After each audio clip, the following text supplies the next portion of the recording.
মা এবং শিশু বাচ্চাকে দুইজনকে এক জায়গায় রেখে, যেখানে পানি নাই, কোনো ধরনের খাবারের ব্যবস্থা নাই, নির্জন একটা জায়গায় রেখে আল্লাহ হুকুম দিছে, ইব্রাহিম রে চলে যাও দূর বহু দূরে। পিছনের দিকে একবারও তাকাইল না।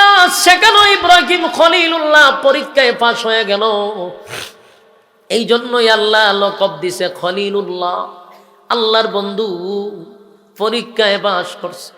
জাকারিয়া নবীর নাম শুনছেন, বহু বছর দাওয়াত দিল, কিন্তু উম্মতেরা দাওয়াত গ্রহণ করে না। উল্টা জাকারিয়া নবীরে মারার জন্য দৌড়ানো শুরু করলো। দৌড়াইতে দৌড়াইতে জাকারিয়া নবী একটা বিশাল গাছের সামনে গিয়া দাঁড়াইছে। গাছের কাছে গিয়া বলে, গাছ রে, পিছনে শত্রু বাহিনী, কি করা যায়? গাছ দুই মাঝখান দিয়া ফাঁক হইয়া বলে, পয়গম্বর আপনি আমার ভিতরে আসেন। যেই মাত্র ভিতরে ঢুকছে, গাছ আগের মতো ওনারে গিলে ফেলছে। জাকারিয়ার বাহিনী আইসা গাছের গুড়ায় তালাশ করে, কই রে জাকারিয়ারে কোথায় পাই না কেন? সত্যের পথ অবলম্বন করুন। KH Islamic media. কথাগুলি দিলের কান লাগায়া শোনার চেষ্টা করি। এই পৃথিবীতে নবী রাসূলদেরকে আল্লাহ ছেড়ে দেয় নাই, পরীক্ষা ছাড়া ছেড়ে দেয় নাই। আইয়ুব নবীর নাম আপনারা শুনছেন, জাকারিয়া নবীর নাম শুনছেন, ইব্রাহিম খলিলুল্লাহর নাম শুনছেন।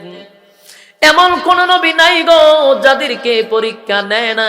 ইব্রাহিম খলিলুল্লাহরে আল্লাহ কতবার পরীক্ষা করছে, সব পরীক্ষায় ফার্স্ট ডিভিশনে পাস করছে। সুবহানাল্লাহ। কোন পরীক্ষায় 99 না 100% নাম্বার পাইছে ইব্রাহিম খলিলুল্লাহ। ছেলে ইসমাইলকে কোরবানির সময় আল্লাহ পরীক্ষা নিছে, পাস করছে 100 নাম্বার পাইয়া। আগুনের মধ্যে পড়ে গেল, আল্লাহ কয় সেখানে গিয়ে 100 নাম্বার পাইছে। আবার সন্তানরে পাহাড়ে রাইখা, বিবি বাচ্চারে রাইখা উনি চলে গেলেন দূর, বহু দূর। পিছনে একবারও ফিরে তাকাইলেন না।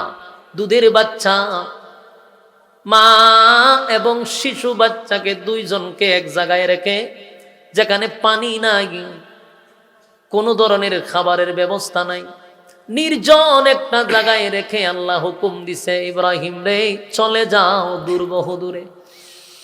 পিছনের দিকে একবারও তাকাইল না। সেখানে ইব্রাহিম খলিলুল্লাহ পরীক্ষায় পাশ হয়ে গেল। এই জন্যই আল্লাহ লকব দিছে খলিলুল্লাহ, আল্লাহর বন্ধু। পরীক্ষায় পাশ করছে। জাকারিয়া নবীর নাম শুনছেন, বহু বছর দাওয়াত দিল, কিন্তু উম্মতেরা দাওয়াত গ্রহণ করে না। উল্টা জাকারিয়া নবীরে মারার জন্য দৌড়ানো শুরু করলো। দৌড়াইতে দৌড়াইতে জাকারিয়া নবী একটা বিশাল গাছের সামনে গিয়া দাঁড়াইছে। গাছের কাছে গিয়া বলে, গাছ রে, পিছনে শত্রু বাহিনী, কি করা যায়? গাছ দুই মাঝখান দিয়া ফাঁক হইয়া বলে, পয়গম্বর আপনি আমার ভিতরে আসেন। যেই মাত্র ভিতরে ঢুকছে, গাছ আগের মতো ওনারে গিলে ফেলছে। জাকারিয়ার বাহিনী আইসা গাছের গুড়ায় তালাশ করে, কই রে জাকারিয়ারে কোথায় পাই না কেন? এখানেই ছিল, জাকারিয়া গেল কোথায়? কিন্তু এই মুহূর্তে মিস্টার ইবলিস মানুষের সুরত ধরাইয়া কয়, আমি জানি কোথায়। বলে কই? কয় গাছের ভিতরে। দেশের মানুষ কয়, মিয়া ফাইজলামি করেন, এমনিতেই মেজাজ গরম, জাকারিয়া নবীর আজকে মারতে চাই, কিন্তু সে পলায়া গেছে। শয়তানে কয়টার ভিতরে আছে, এরা কয় বাইরিয়া ফিটের সামলা দিলাম। ফাইজলামি করেন মিয়া, গাছের ভিতরে কি মানুষ ঢুকতে পারে?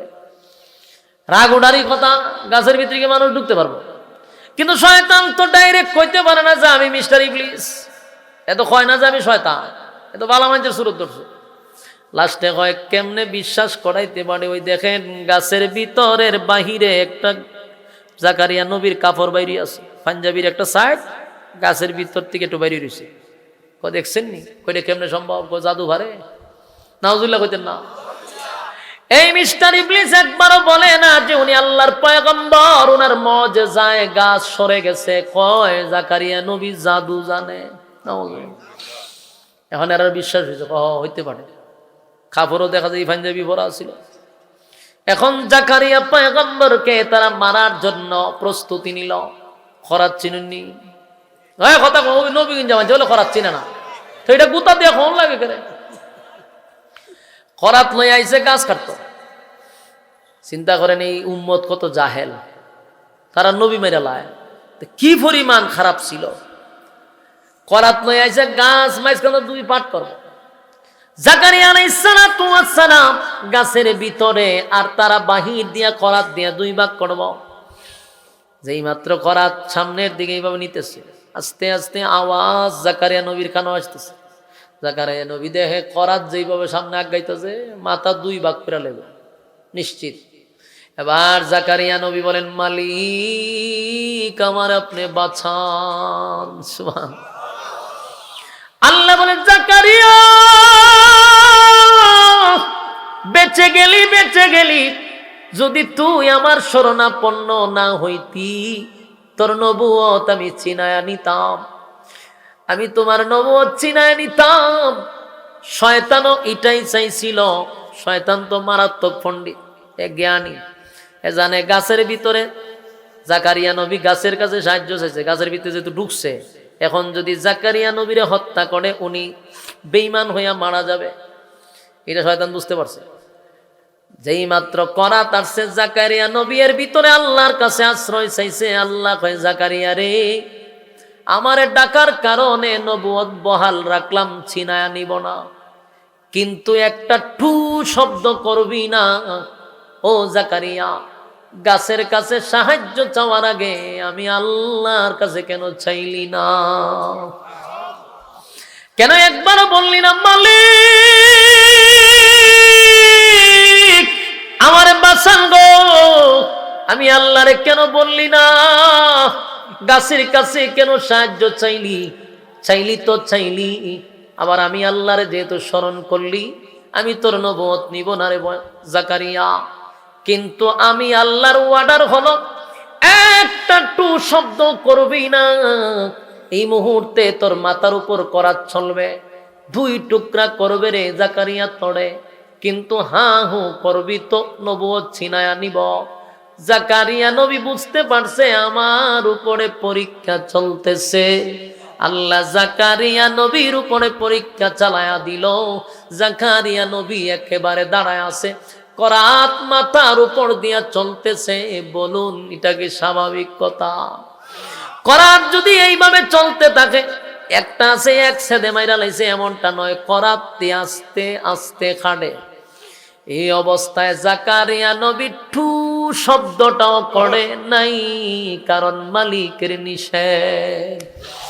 পরীক্ষা চলতেছে, জাকারিয়া নবীও পরীক্ষায় 5 ডিভিশনে পাস করছে, নাম্বার কম পায় নাই। আল্লাহ বলেন, পরীক্ষা ছাড়া আমি কাউরে ছেড়ে দেই নাই।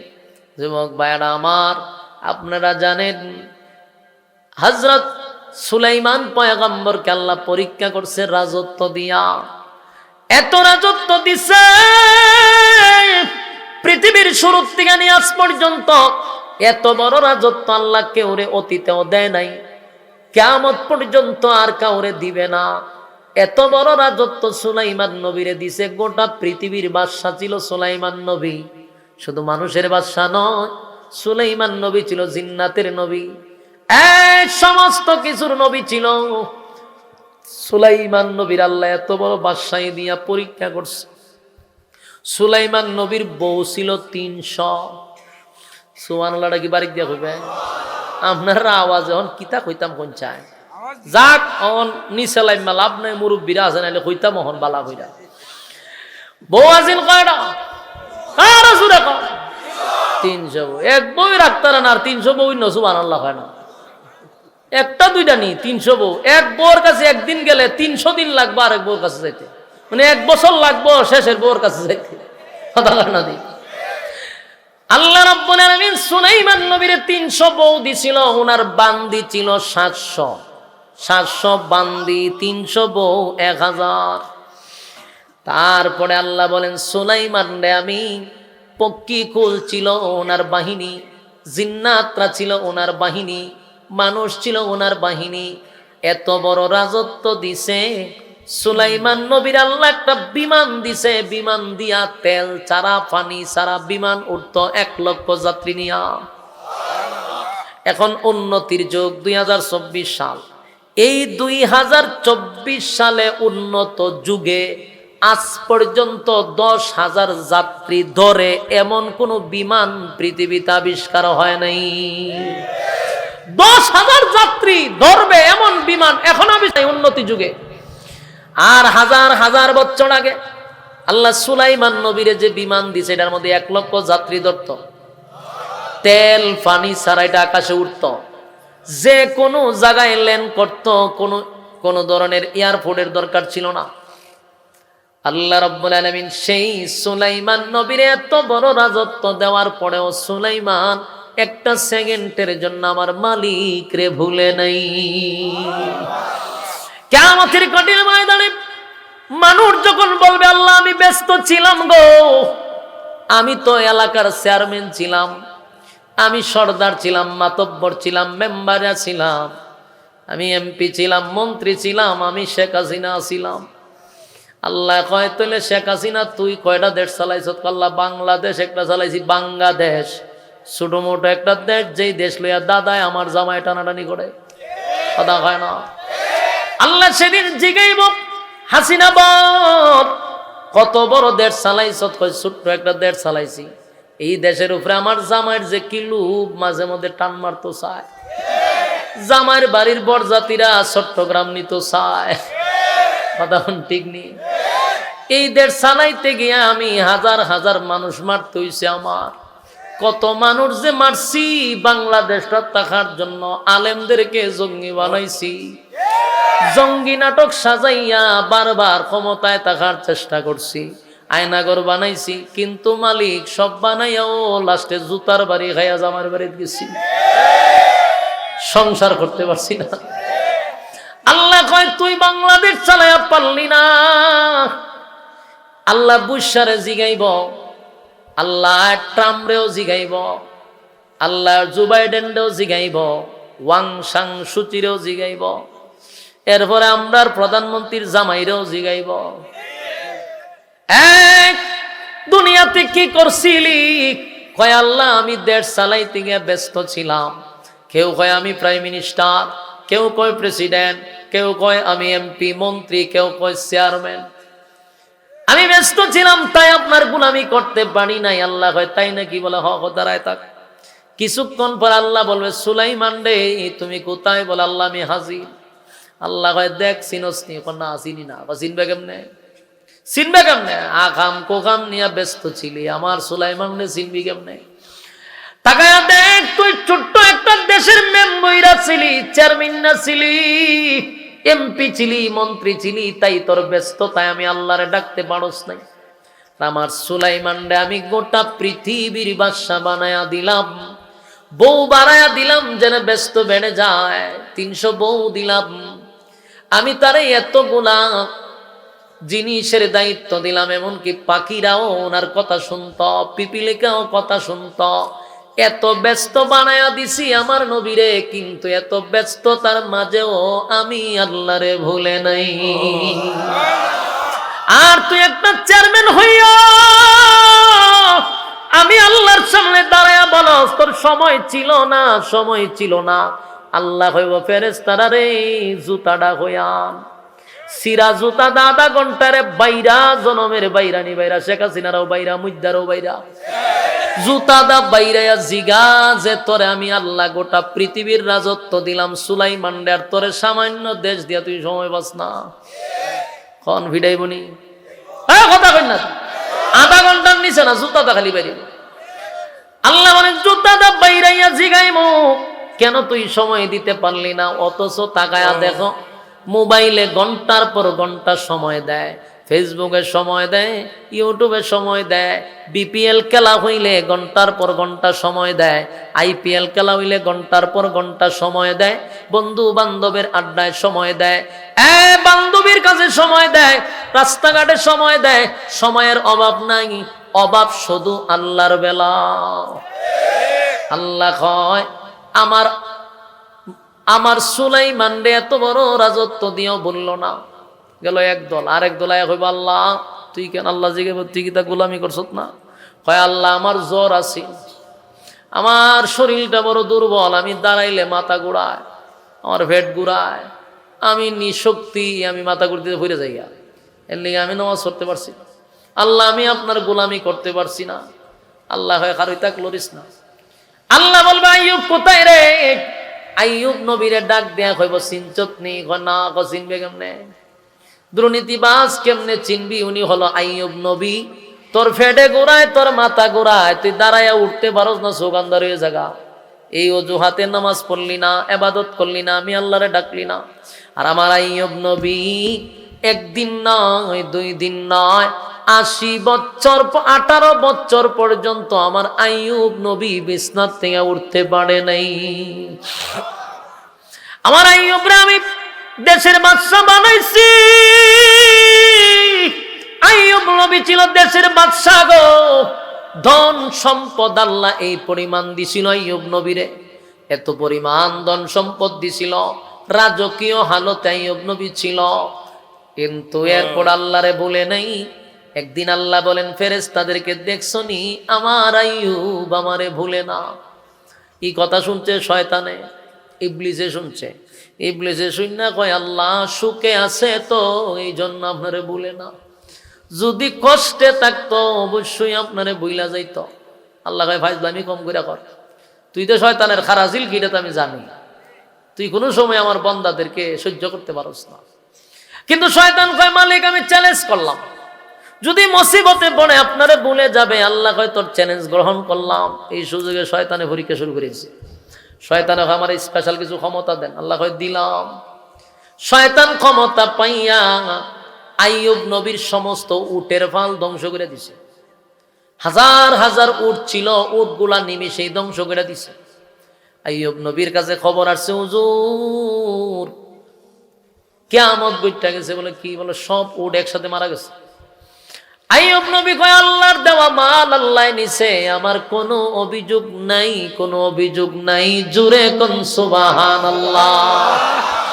ওই এরা কিতার লাগে ওঠে? বিড়ি খাইবেলে উঠিনি, হ্যাঁ বিড়ি খাওয়া উঠতেছিনি, বেজ্জতি করিলে মহল কইলাম বেজ্জতি। এখন দেখছেন নি কারবারটা?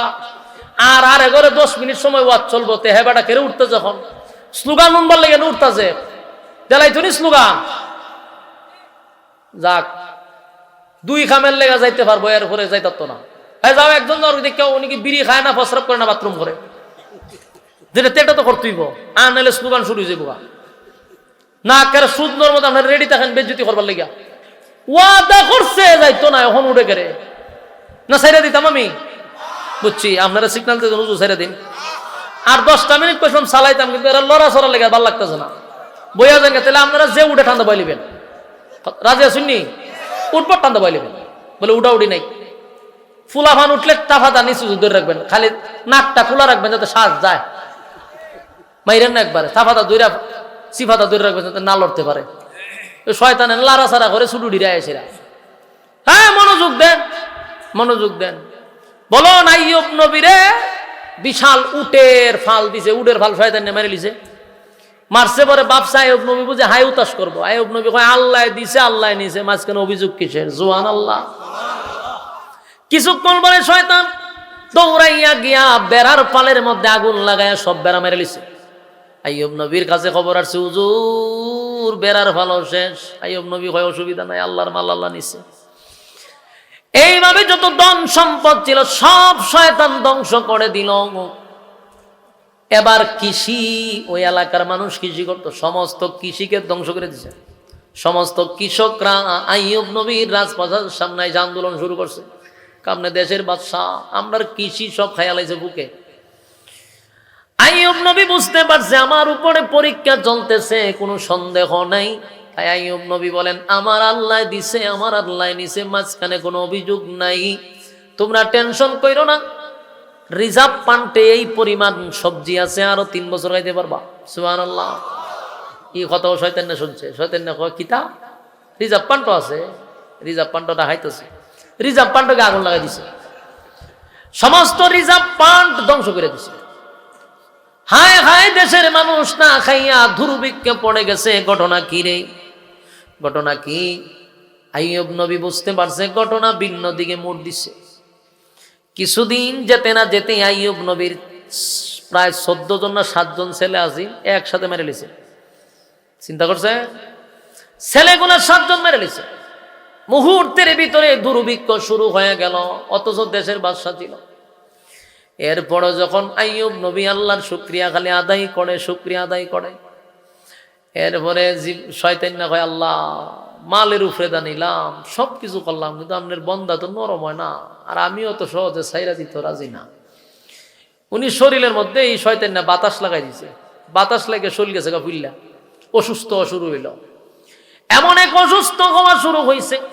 আইয়ুব নবীর বউ ছিল 3 জন, জোরে কোন কয়জন? 3 জন বউয়ের মধ্যে 2 জন বউ আইয়ুব নবীর ছাইরা চলে গেছে, কয় না আর তখন যেত না। কারণ সব বউ কি একরকম? কিছু বউ আছে আপনার টাকা আছে, পয়সা আছে, সম্মান আছে, আপনার সাথে আছে। আবার আপনার যখন খামাই রোজগার নাই, অবস্থা বালা না, ভালোবাসা জানালা দিয়া টাটা দেখা যায়, বাই বাই বালা থাকো তুমি।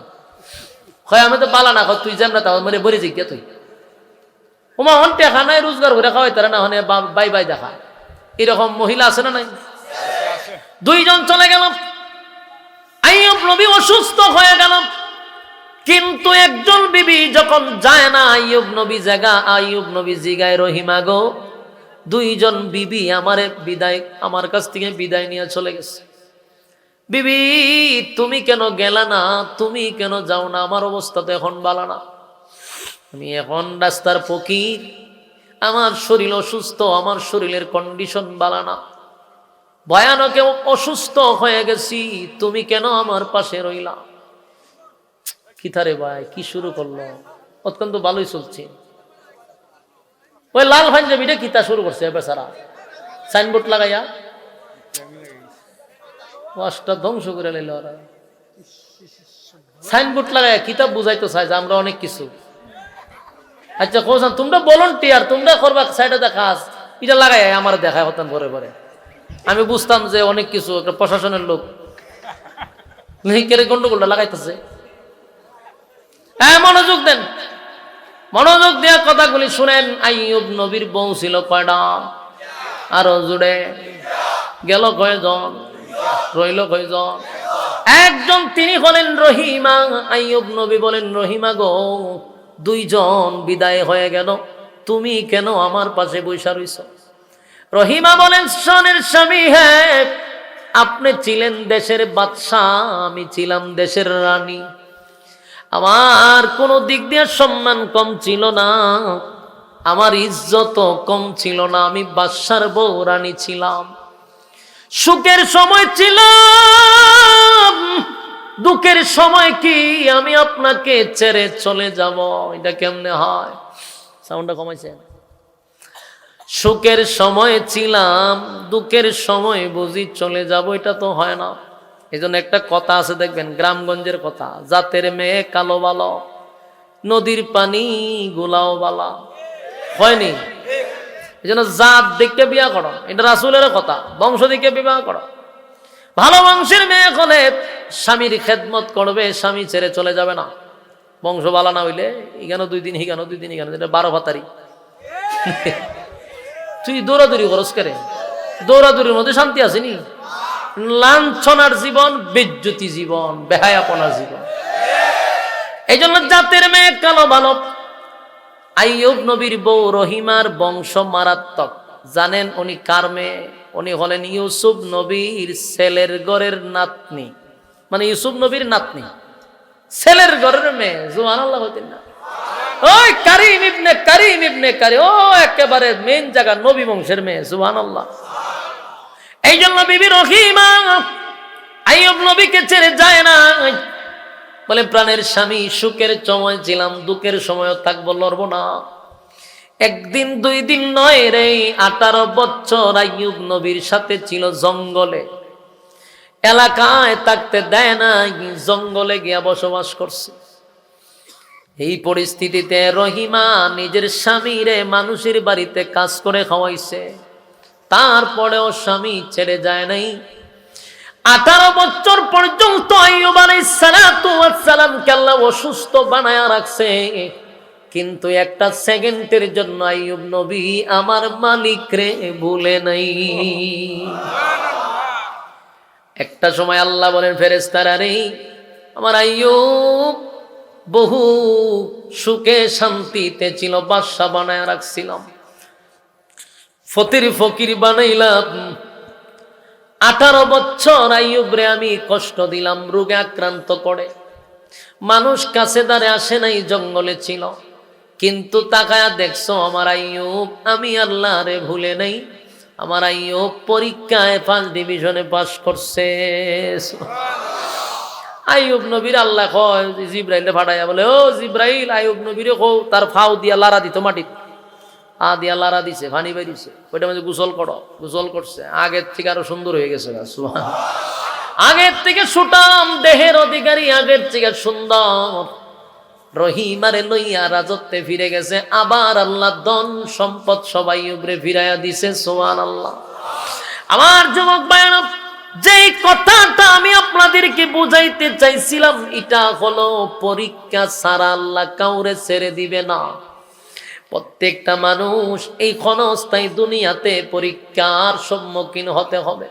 পরীক্ষায় যদি উত্তীর্ণ না হতে পারো, চিরস্থায়ী জান্নাত কিন্তু পাওয়া যাবে না। আর জান্নাতে যাইতে গেলে সর্বপ্রথম শর্ত হলো ইল্লাল্লাযীনা আমানু ওয়া আমিলুস সালিহাত। 1 নাম্বার ঈমান, 2 নাম্বার নেক আমল। কথা হয় না?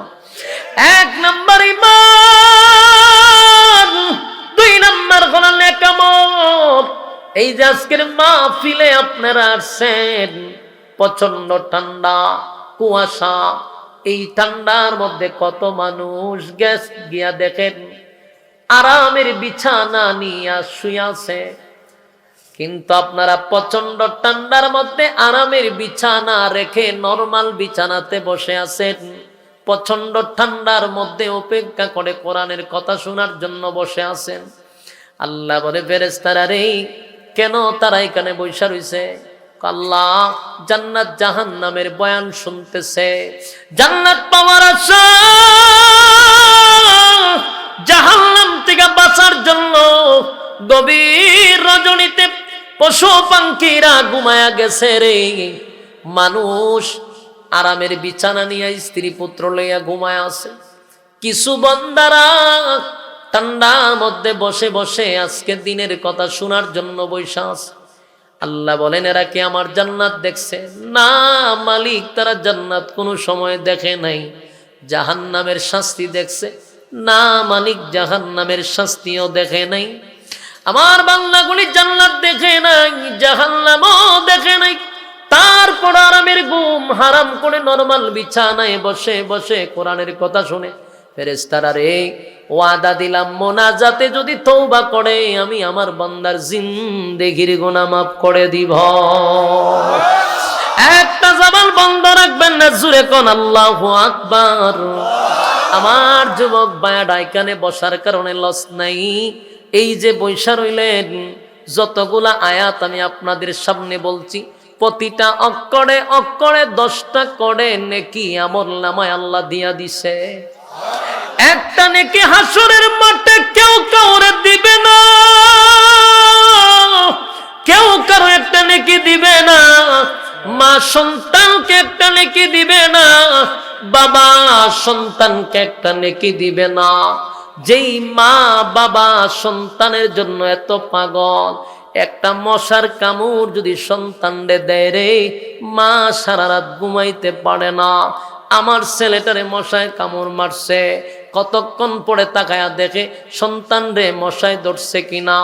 তার মানে একটা মশার কামড় মা বরদাস্ত করতে পারে না। এত মায়া আর এত মহব্বত, এত ভালোবাসা মার ভিতরে আল্লাহ ঢেলে দিল। কিন্তু সেই মা হাসরের মাঠে সন্তানকে চিনার পরেও বলবে, এ আমি দুনিয়াতে বিয়েই বসি নাই, আমার কোনো সন্তান ছিল না।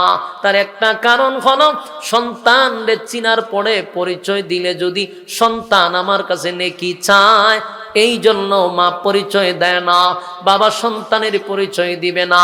ইয়াউমা ইয়াফিরুল মারউ মিন আখিহি ওয়া উম্মিহি ওয়া আবি ওয়া সাহিবাতিহি ওয়া বানি। কিয়ামতের ময়দানে কেউ কারো হবে না, কেউ কারো হবে না। মা পরিচয় দিবে না, স্বামী তার স্ত্রীকে পরিচয় দিবে না, যেই বউয়ের জন্য মা বাবাকে বৃদ্ধাশ্রমে রাখলা, যেই বউয়ের জন্য মা বাবাকে গ্রামে রাইকা তুমি বউ লইয়া শহরে থাকলা, স্পেশাল প্লাডে তাইকা বউ নিয়ে আনন্দ ফুর্তি করলা, বউরে খুশি করার জন্য গয়না কিনে দিলা, 20,000 টাকার শাড়ি কিনা দিলা, বউয়ের নামে অ্যাকাউন্ট করলা, বউরে টাকা পয়সা দিয়া রাখলা, অথচ সেই বউ হাসরের মাঠে বলবে দুনিয়াতে আমার কোনো স্বামী ছিল না। সেদিন আফসোস করে বলবে প্রাণের বিবি, তোমার নামে অ্যাকাউন্ট করছি, তোমার অ্যাকাউন্টে টাকা পাঠাইছি, এত মহব্বত করলাম, আজকে কঠিন মুসিবতে একটা নেকি দাও আমি জান্নাতে চলে যাই, কেউ আপনাকে নেকি দিবে না। তাই যুবক ভাইয়েরা শেষ কথা হলো আল্লাহ বলেন ইন্নাল্লাযীনা আমানু ওয়া আমিলুস সালিহাতি কানাত লাহুম জান্নাতুল ফিরদাউসি নুজুলা। যদি তোমরা ঈমান আনো এবং সৎ কাজ করো আমি মালিক ওয়াদা দিলাম তোমাদেরকে জান্নাতের মেহমান বানাবো। জান্নাতের মেহমান হইতে গেলে 1 নাম্বার শর্ত হলো ঈমান, 2 নাম্বার হলো নেক আমল।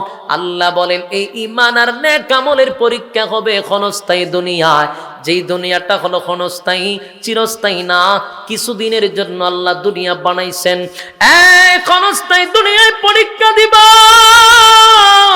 পরীক্ষায় উত্তীর্ণ হইলে পড়ে আল্লাহ বলেন চিরস্থায়ী জান্নাত তোমাদের জন্য বরাদ্দ, তবে শর্ত হলো ক্ষণস্থায়ী দুনিয়ায় তোমাকে পরীক্ষায় পাশ করতে হবে। চিরস্থায়ী জান্নাত যদি পাইতে চাও, আপনাদেরকে বলি জান্নাতে যাওয়ার জন্য 1 নাম্বার শর্ত কি? ঈমান। জোরে করে না, 1 শর্ত কি? 2 নাম্বার নেক আমল, 3 নাম্বার হক কথা, 4 নাম্বার হলো ধৈর্য। এই 4টা কারণ যদি মাইনা চলতে পারি আল্লাহ বলেন চিরস্থায়ী জান্নাত আমি বান্দাদেরকে দিব। কারা কারা পেতে চান হাত তুলে দেখায়া দেই। লিল্লাহে